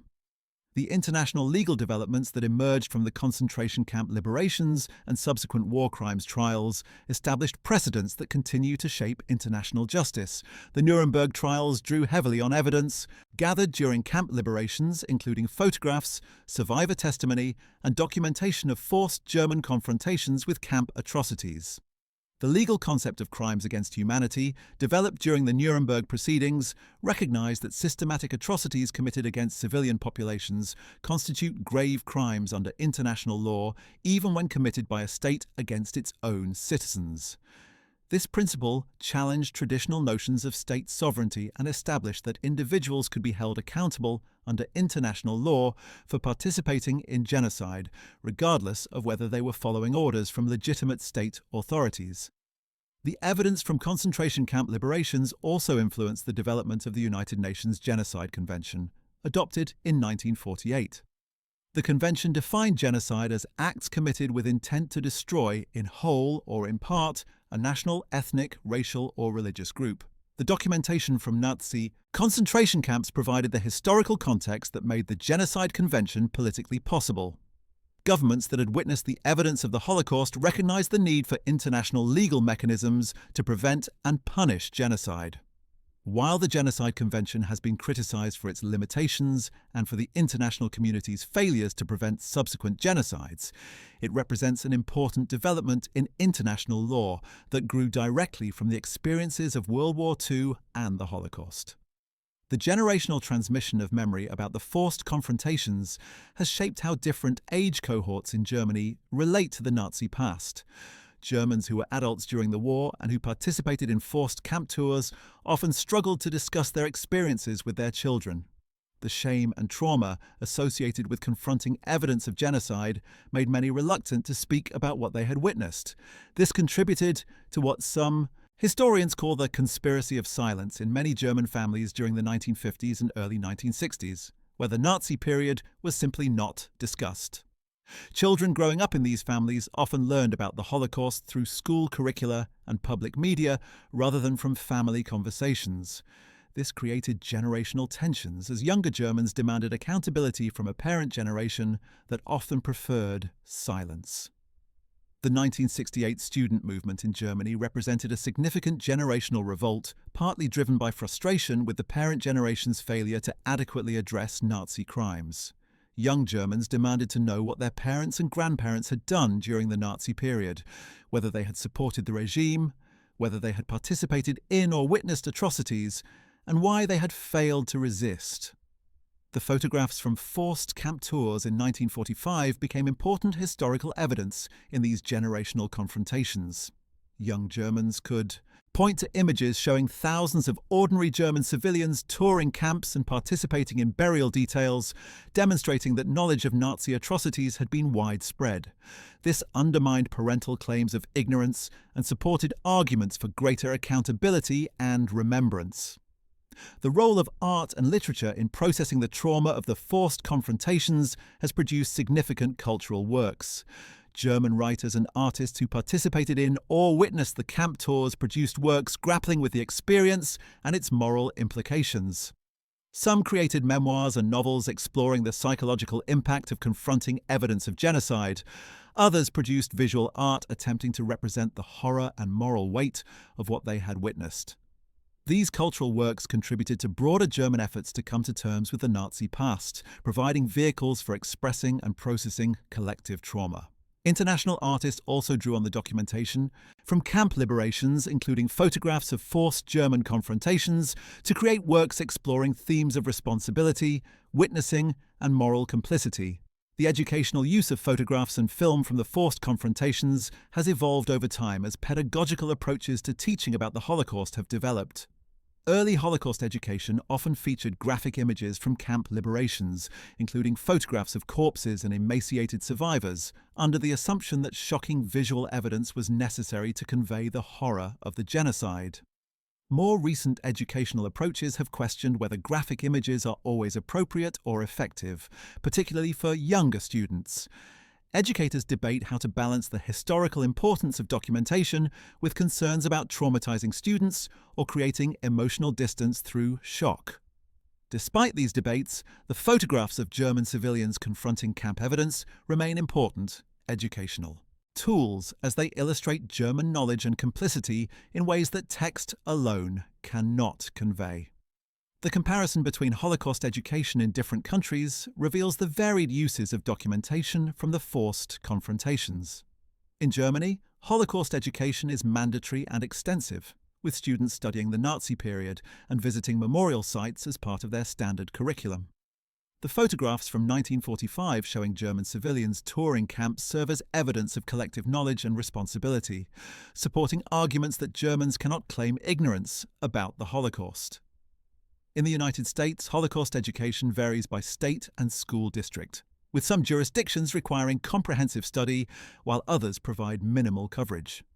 American educators often use photographs from camp liberations, including images of American soldiers supervising German civilian tours, to illustrate American roles as liberators and to convey the moral importance of the Allied victory. In Israel, Holocaust education is deeply integrated into national identity, with photographs from the liberations serving as evidence of both Jewish suffering and the necessity of a Jewish state for protection. The phenomenon of Holocaust denial and the role of documentation from forced confrontations in countering denial deserves careful attention. Despite overwhelming evidence, including thousands of photographs, hours of film footage, survivor testimony, perpetrator confessions, and preserved camp facilities, some individuals and groups have attempted to deny that the Holocaust occurred, or to minimize its scale and significance. The documentation from the forced confrontations in 1945 provides powerful counter-evidence to denial claims. Deniers cannot easily dismiss photographs showing thousands of German civilians touring concentration camps and participating in burial operations as fabricated propaganda. The sheer volume of documentation produced by multiple sources, including American, British, and Soviet military personnel, civilian journalists, and German witnesses themselves, makes it extraordinarily difficult to construct plausible denial narratives. Nevertheless, Holocaust deniers have attempted various strategies to dismiss or reinterpret the evidence from camp liberations. Some claim that the bodies shown in photographs were victims of disease or Allied bombing rather than Nazi murder, ignoring the gas chambers, execution facilities, and survivor testimony documenting systematic killing. Others argue that the forced confrontations prove nothing about German knowledge during the war, only that Germans were shown propaganda by the Allies after defeat. These denial arguments have been thoroughly debunked by historians and legal authorities, but they continue to circulate in certain circles. The existence of such comprehensive documentation from the forced confrontations has not eliminated denial, but it has made denial much more difficult and has provided educators and historians with powerful tools for counter-argument. The psychology of witnessing atrocities and the moral obligations that witnessing creates have been subjects of philosophical and theological reflection, drawing on experiences from the forced confrontations. When German civilians were forced to tour concentration camps, they became witnesses to evidence of genocide. This witnessing created moral obligations that many struggled to fulfill.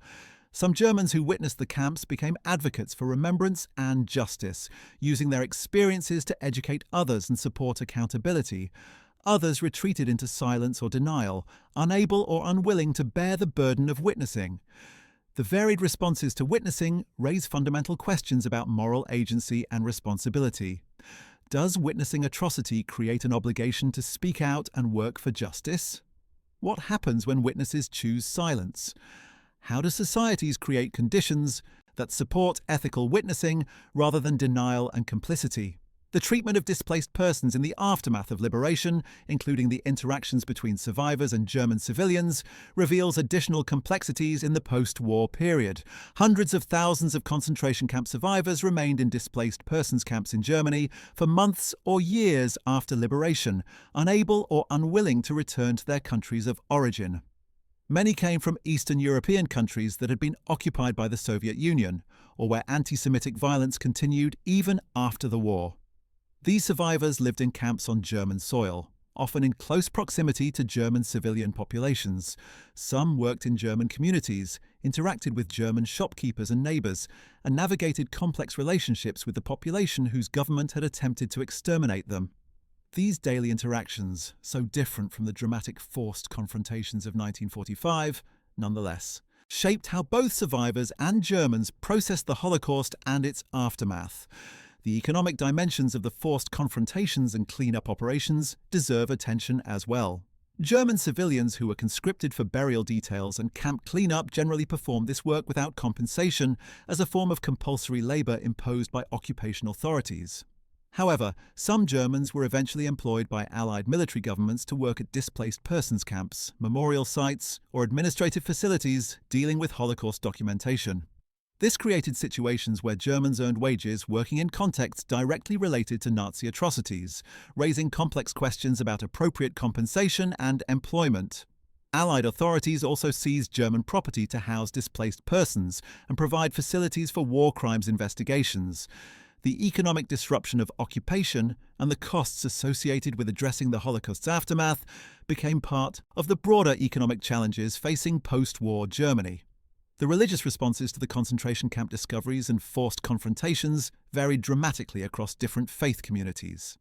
Christian churches in Germany faced profound theological and moral challenges in addressing the Holocaust and their own complicity or silence during the Nazi period. Some Protestant and Catholic clergy had spoken out against Nazi euthanasia programs targeting disabled individuals, demonstrating that resistance was possible even under totalitarian rule.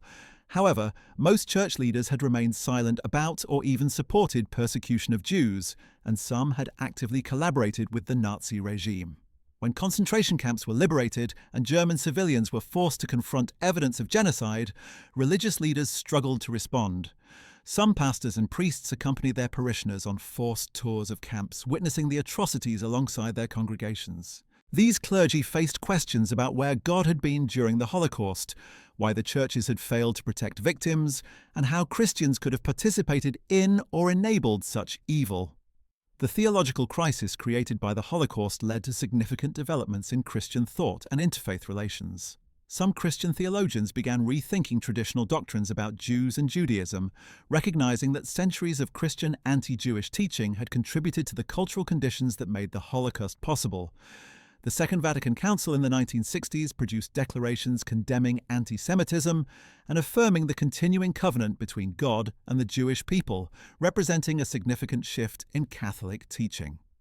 Protestant churches in Germany issued statements acknowledging their failures during the Nazi period and committing to Holocaust remembrance and education. These religious developments were influenced by the stark confrontation with evidence of genocide that the forced camp tours in 1945 had created. Religious leaders who had witnessed or heard about the camps could not easily maintain traditional theological positions that had contributed to anti-Semitism. Jewish responses to the forced confrontations were complex and varied. Some Jewish survivors and Jewish chaplains serving with Allied forces felt satisfaction that Germans were being forced to witness the consequences of Nazi policies. They saw the forced tours and burial details as a form of justice, ensuring that Germans could not deny or ignore what had been done to European Jewry. Other Jewish observers questioned whether forcing Germans to confront camp evidence would actually change hearts and minds, or simply create resentment. Jewish religious leaders grappled with theological questions about how to understand the Holocaust within Jewish tradition and thought. The forced confrontations provided concrete evidence that the genocide had occurred, and the knowledge of it had been shared with the German population, but they did not resolve the deeper questions about meaning, justice, and faith that the Holocaust raised for Jewish communities. The international humanitarian law developments that emerged from World War II and the Holocaust were significantly influenced by the documentation from concentration camp liberations. The Geneva Conventions, revised and expanded in 1949, included new protections for civilians in wartime and provisions addressing the treatment of persons in occupied territories. These legal developments reflected lessons learned from Nazi atrocities and the documented evidence of how concentration camps had operated. The photographs and testimonies from forced German confrontations with camp evidence provided concrete illustrations of why stronger international humanitarian law was necessary. The images of piles of corpses, emaciated survivors, and camp facilities designed for systematic murder demonstrated that existing laws had been inadequate to prevent or address genocide. While the Geneva Conventions focus primarily on the treatment of combatants and civilians in wartime rather than on genocide specifically, they represented part of a broader effort to strengthen international legal protections for human rights. The development of Holocaust memorialization practices drew directly from the experiences of the 1945 forced confrontations.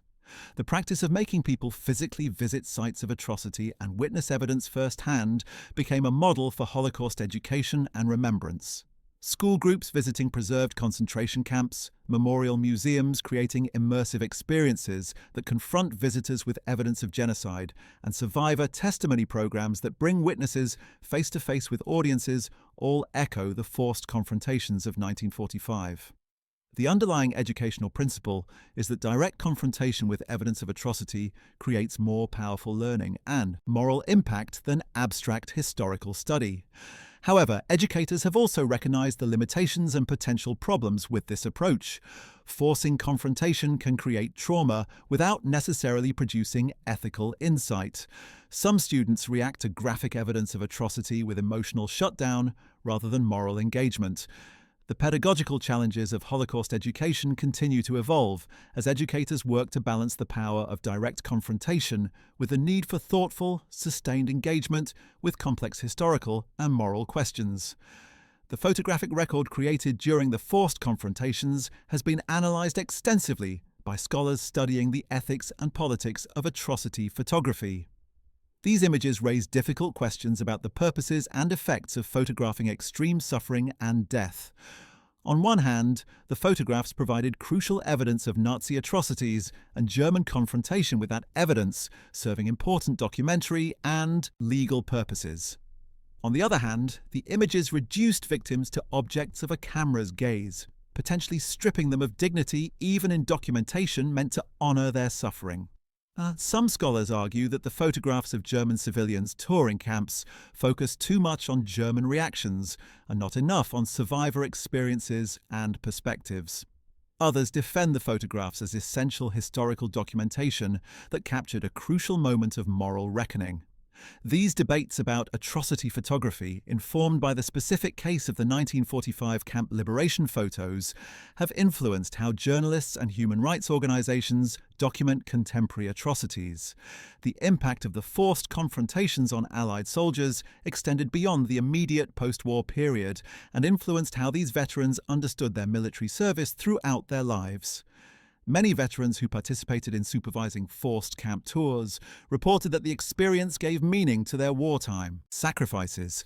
They felt they had not merely fought a military campaign but had helped defeat genuine evil and had participated in holding perpetrators accountable. These veterans often became passionate advocates for Holocaust education, speaking at schools and community organizations about their experiences liberating camps and ensuring German civilians confronted the evidence. Some veterans donated their photographs and personal papers to Holocaust museums and archives, contributing to the permanent historical record. Others found the memories too painful to discuss publicly, but carried them privately as defining experiences that shaped their moral and political views. The question of whether the forced confrontations achieved their intended purposes remains subject to historical debate. Clearly, they ensured that thousands of German civilians witnessed evidence of concentration camp atrocities firsthand and could not later claim complete ignorance. They created extensive documentation that has served educational, legal, and historical purposes for decades. They provided some measure of immediate accountability and forced a reckoning with Nazi crimes at a time when Germany's moral and political future was being determined. However, the forced confrontations did not eliminate denial or prevent the emergence of a great silence about the Holocaust in 1950s Germany. They did not ensure thorough denazification or prevent the rehabilitation of former Nazis in West German society. They did not guarantee that Germany would develop a culture of Holocaust remembrance and responsibility, which emerged only gradually over subsequent decades. The forced confrontations were a necessary but not sufficient condition for German reckoning with the Nazi past. The comparative analysis of how different societies have addressed historical atrocities and collective responsibility often references the German experience with forced confrontations after concentration camp liberations. Other countries that have faced their own histories of genocide, slavery, or systematic oppression have sometimes drawn on the German model of forced confrontation with evidence of atrocities. Truth and Reconciliation Commissions in South Africa, Rwanda, and other countries have required perpetrators and complicit populations to confront evidence of their actions and hear testimony from victims. Memorial sites at locations where atrocities occurred have been established in Cambodia, Argentina, and Rwanda, serving functions similar to preserved concentration camps in Germany.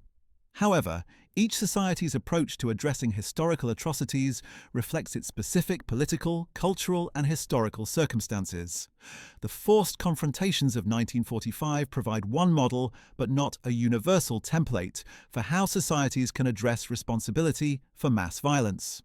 The role of women in documenting and responding to the concentration camp liberations deserves additional attention. Female journalists like Martha Gellhorn and photographers like Lee Miller and Margaret Bork-White played crucial roles in creating the historical record of camp liberations and forced German confrontations. Their perspectives as women brought different sensitivities to the documentation, with particular attention to the experiences of female survivors and the reactions of German women forced to tour camps. Female military nurses and social workers also contributed significantly to survivor care in the immediate aftermath of liberation, working directly with concentration camp victims and displaced persons. These women's experiences of the liberations and forced confrontations have sometimes been marginalized in historical accounts that focus primarily on military commanders and male combat soldiers. Recent scholarship has worked to recover and highlight women's contributions to the liberation, documentation, and aftermath of the concentration camps. What is undeniable is that the forced confrontations left lasting impressions on all who participated. American soldiers who supervised the tours and burial details carried those memories for life. Many veterans organized reunions specifically around their experiences liberating concentration camps, using these gatherings to share memories, process trauma, and ensure that the truth of what they witnessed would be preserved for future generations. Veterans groups worked with Holocaust museums and educational institutions to provide testimony and share photographs from the liberations. Their first-hand accounts became invaluable primary sources for historians studying the Holocaust and its immediate aftermath. As these veterans aged and passed away, the urgency of recording their testimonies increased.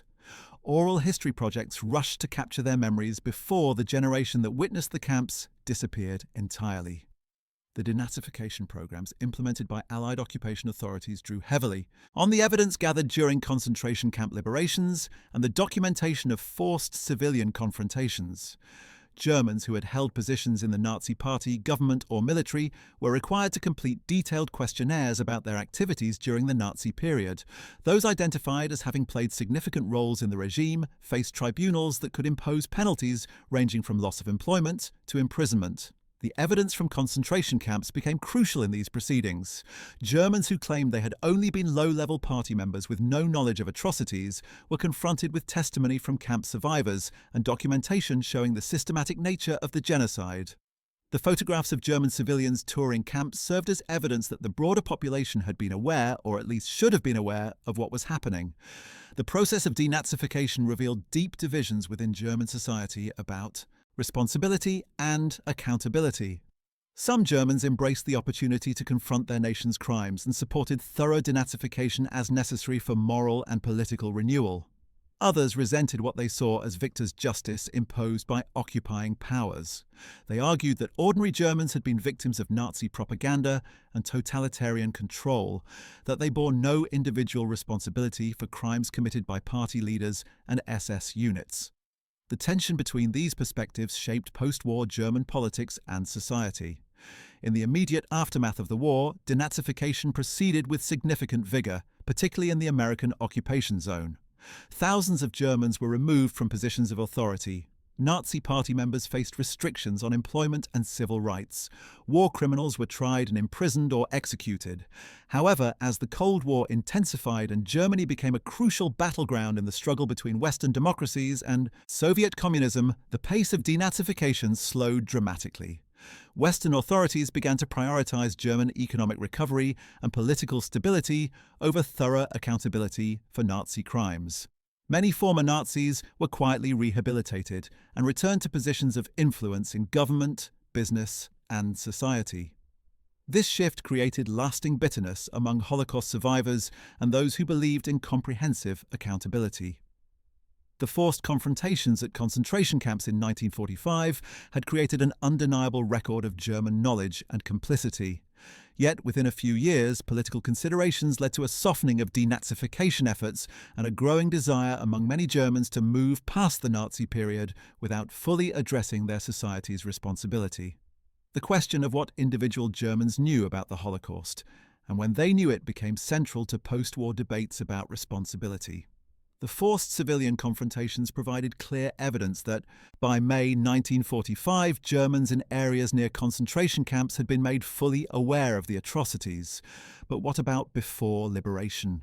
What did ordinary Germans know during the war years when the camps were operating and the genocide was underway? Historical research has revealed a complex picture. Germans certainly knew about the persecution of Jews. They witnessed the Nuremberg laws stripping Jews of civil rights. They saw Jewish businesses destroyed during Kristallnacht in November 1938. They watched as Jewish neighbours were deported to unknown destinations in the East. Many Germans profited directly from the persecution, purchasing property confiscated from Jews at bargain prices or taking jobs from which Jews had been excluded. The systematic murder of Jews in concentration camps and extermination facilities was more successfully concealed from the general German population, but information still circulated. Soldiers on leave from the Eastern Front brought back stories of mass shootings. Letters from SS personnel hinted at terrible things being done to Jews. Foreign radio broadcasts reported on Nazi atrocities. The Catholic Church and some Protestant leaders spoke out against euthanasia programs targeting the disabled, demonstrating that information about Nazi crimes could penetrate German society. While most Germans may not have known the specific details of gas chambers and crematoria, they knew that Jews were being persecuted severely and that large numbers were disappearing. The forced confrontations with liberated concentration camps stripped away the ability to claim ignorance.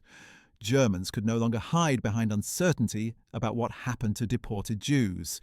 The evidence was undeniable, documented, and burned into the memory of thousands who had witnessed it firsthand. Individual stories from the forced confrontations reveal the human dimensions of this historical moment. At Buchenwald, an elderly German professor who had been forced to tour the camp approached an American officer afterward and said he had always opposed the Nazis, but had been too frightened to speak out. Now, seeing what his silence had enabled, he felt overwhelming shame and guilt. The professor asked if there was anything he could do to help the survivors. The American officer assigned him to work as a translator, helping survivors communicate with medical personnel and military authorities. The professor worked tirelessly for weeks, using his language skills to facilitate survivor care. His story represents one type of German response: genuine horror, acknowledgement of moral failure, and an attempt at some form of redemption through service. In contrast, at Dachau, American soldiers reported encountering a well-dressed German woman who, after touring the death train and crematorium, approached them and said that while the conditions were certainly unpleasant, the prisoners had probably been criminals and communists who threatened the German state. She suggested that harsh measures had been necessary to protect Germany from its enemies. The American soldiers were so shocked by this response that they made her spend an additional 2 hours in the camp, forcing her to speak directly with survivors and hear their testimonies. Even after this extended confrontation, the woman maintained her defensive attitude, though she became more subdued. Her story represents another type of German response: ideological rigidity, defensive rationalization, and an unwillingness to acknowledge moral catastrophe even when confronted with overwhelming evidence. A particularly moving account comes from a young German girl, approximately 16 years old, who was forced to tour Buchenwald with her family. According to American observers, the girl became hysterical when she saw the piles of bodies, screaming and crying uncontrollably. Her father tried to comfort her, but was himself in a state of shock.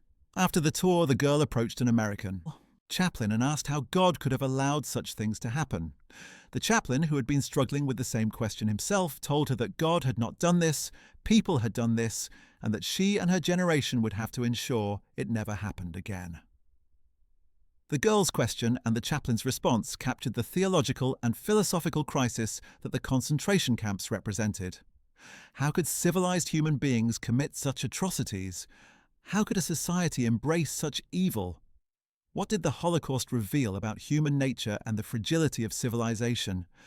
The testimonies of concentration camp survivors who witnessed German civilian confrontations with the camps provide another crucial perspective. Many survivors described feeling a complex mix of emotions as they watched Germans being forced to tour the facilities where they had suffered. Some felt satisfaction, even joy, that Germans were finally being confronted with the consequences of their actions. Others felt no satisfaction, only deep sadness that human beings had been capable of creating such horror. Some survivors actively participated in the forced confrontations, serving as guides for civilian tours and providing testimony about camp conditions. These survivors spoke directly to German civilians, describing specific atrocities they had witnessed or experienced. The act of testimony was often therapeutic for survivors, giving them a sense of agency and voice after years of dehumanization and powerlessness. However, not all survivors were comfortable with the forced confrontations. Some felt that making Germans tour the camps was inadequate punishment for the enormity of Nazi crimes.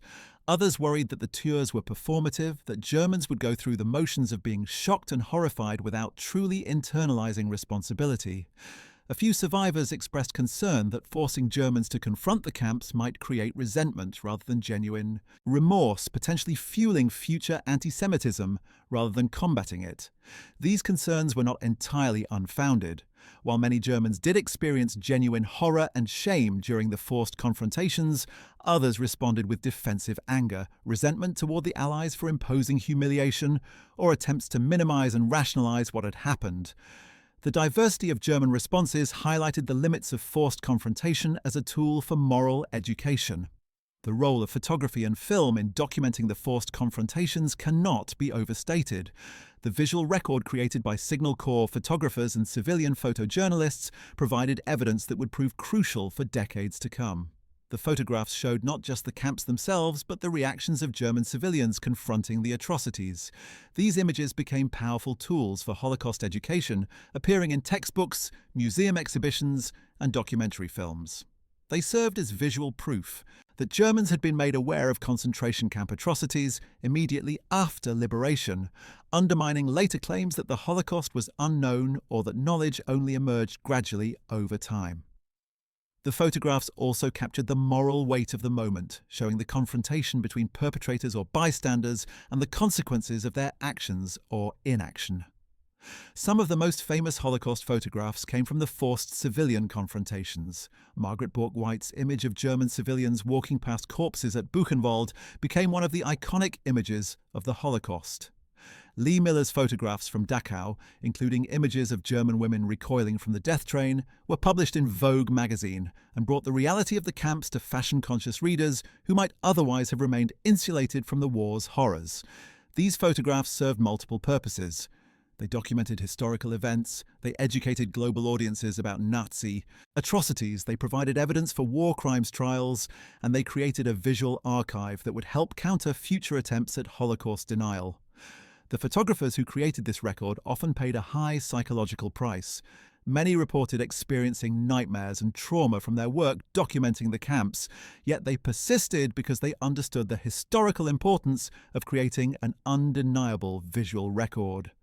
The medical care provided to concentration camp survivors presented enormous challenges that involved both Allied medical personnel and conscripted German civilians. Survivors were in such deteriorated physical condition that standard medical treatments often proved ineffective or even harmful. Feeding severely malnourished people required careful calibration, as their digestive systems could not handle normal food portions. Many survivors had contracted typhus, tuberculosis, and other diseases that required isolation and specialized treatment. German doctors and nurses were conscripted to work in camp hospitals under Allied supervision. This created ethically complex situations where Germans who had lived comfortably during the war were now providing medical care to concentration camp victims. Some German medical personnel worked diligently and compassionately. Others struggled with their own feelings of guilt and shame, making it difficult for them to provide effective care. The psychological rehabilitation of survivors posed challenges as profound as their physical recovery. Many survivors had witnessed the murder of their entire families, had endured years of dehumanization and brutality, and had lost all sense of normal human life. Simply surviving physically was not enough. Survivors needed psychological support to begin processing their trauma and rebuilding their lives. Allied authorities established displaced persons camps where survivors could receive care, but these facilities often struggled with inadequate resources and personnel. German civilians were sometimes recruited to work in these displaced persons camps, creating ongoing contact between survivors and Germans. These interactions varied tremendously. Some led to moments of human connection and even reconciliation. Others reinforced divisions and animosity. The complexity of these relationships defied simple narratives of victims and perpetrators, revealing the messy human reality of the post-liberation period. The question of what happened to the German guards and administrators who ran the concentration camps added another dimension to the accountability efforts. When Allied forces liberated camps, they attempted to arrest as many SS guards and camp administrators as possible. Many had fled ahead of Allied advances, but some were captured at or near the camps. These individuals faced immediate consequences. At several camps, including Dachau, American soldiers executed captured SS guards on the spot, overwhelmed by rage at the atrocities they had discovered. While these summary executions were later investigated and condemned by American military authorities, they reflected the intense emotions unleashed by the camp discoveries. Guards who survived immediate capture faced war crimes trials, where evidence from camp liberations, including testimony from forced civilian confrontations, helped secure convictions and sentences. The trials of concentration camp personnel revealed the bureaucratic and systematic nature of the Nazi genocide. Guards testified that they were following orders, that refusing would have meant their own imprisonment or death, that they had no choice but to participate in the camp system. These defences were largely rejected by Allied tribunals, which held that following orders did not absolve individuals of moral and legal responsibility for participating in atrocities. The documentation from camp liberations, including photographs of German civilians confronting evidence of systematic murder, helped establish that the atrocities were not isolated incidents, but part of a deliberate policy of genocide. This evidence proved crucial at the Nuremberg trials, where top Nazi leaders were prosecuted for crimes against humanity. The photographs of Buchenwald, Dachau, and other camps appeared as evidence, creating a visual record that helped establish the reality and scale of the Holocaust. As Germany began the long process of rebuilding and democratization, the legacy of the forced confrontations influenced debates about how to address the Nazi past. Some Germans argued for a thorough reckoning with Nazi crimes, believing that only by fully acknowledging and addressing the Holocaust could Germany achieve genuine moral renewal. Others preferred to focus on rebuilding and moving forward, arguing that dwelling on past crimes would only perpetuate divisions and prevent healing. This tension between remembrance and moving on shaped German culture and politics for decades. The construction of Holocaust memorials, the prosecution of war criminals, the payment of reparations to survivors and to Israel, and the integration of Holocaust education into school curricula all reflected ongoing struggles to determine how Germany should remember and take responsibility for the Nazi period. The international impact of the forced civilian confrontations extended beyond Germany. The documentation of Nazi atrocities and the visual evidence of German confrontation with those crimes influenced the development of international human rights law and the concept of crimes against humanity. The Nuremberg trials established precedents that would shape international justice for decades, including the principle that individuals can be held accountable for systematic atrocities, even when acting as agents of a state. The photographs and testimonies from concentration camp liberations became foundational texts for Holocaust education worldwide. Schools, museums, and memorial institutions used these materials to teach about the dangers of totalitarianism, racism, and indifference to persecution. The forced confrontations thus had ripple effects that extended far beyond their immediate context, shaping global understanding of genocide and accountability. The stories of individuals who participated in the forced confrontations, whether as American soldiers, German civilians, camp survivors, or journalists, provide windows into the human dimensions of this historical moment. Each person involved had their own story, their own perspective, their own emotional journey through the trauma of confronting or being confronted with evidence of genocide. Some found meaning and purpose in bearing witness. Others were broken by what they experienced. Many carried the psychological scars for the rest of their lives. The collective impact of these individual experiences shaped the post-war world in profound ways. The generation that lived through the liberation of the concentration camps and the forced confrontations became determined to prevent such atrocities from happening again. They supported the creation of the United Nations, the Universal Declaration of Human Rights, and international legal frameworks designed to prevent genocide. Yet despite these efforts, genocide and mass atrocities continued to occur in Cambodia, Rwanda, Bosnia, Darfur, and other locations around the world. Each time the question arose, had the lessons of the Holocaust been learned? The documentation from the concentration camp liberations served as a reminder of what happens when the international community fails to prevent or stop genocide. The photographs of German civilians confronting the camps illustrated the moral responsibility that bystander populations bear when atrocities occur in their midst. These images became tools for advocacy and education, used by human rights organizations to argue for intervention in modern conflicts and to press for accountability for mass atrocities. The legacy of the forced confrontations thus extends into the present day, informing contemporary debates about genocide prevention, international justice, and collective responsibility. The evolution of German memory culture regarding the Holocaust reflects the long-term impact of the forced confrontations. In the immediate post-war period, many Germans preferred not to discuss the Nazi past, focusing instead on their own suffering during the war and its aftermath. The destruction of German cities by Allied bombing, the millions of German casualties, the division of Germany and loss of territory, and the hardships of occupation became focal points of German memory, sometimes at the expense of reckoning with German responsibility for Nazi crimes. However, beginning in the 1960s and accelerating in subsequent decades, German society began a more thorough confrontation with the Holocaust. This shift was driven partly by generational change, as young Germans demanded that their parents and grandparents account for their actions and complicity during the Nazi period. The younger generation of Germans who came of age in the 1960s and 1970s often learned about the Holocaust not from their families but from school curricula, museum exhibitions, and international media. They studied the photographs from concentration camp liberations, including images of German civilians being forced to confront the atrocities.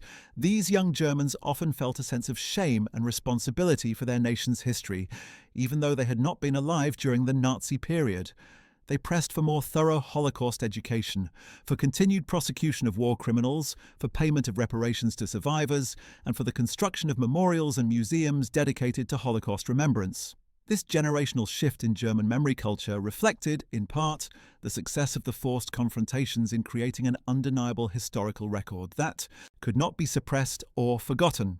Today, Germany is often cited as a model for how societies can confront difficult histories and take responsibility for past atrocities.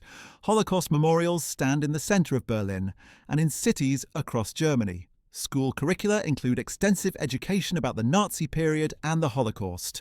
Former concentration camps have been preserved as memorial sites where visitors can learn about the crimes committed there. This culture of remembrance did not emerge immediately after the war but developed over decades, shaped by ongoing debates about responsibility, memory, and justice.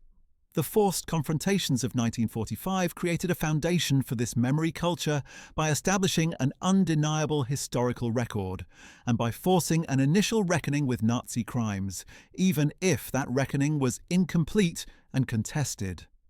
The testimonies of American soldiers who participated in supervising the forced confrontations provide insight into how these experiences shaped their understanding of the war and its meaning.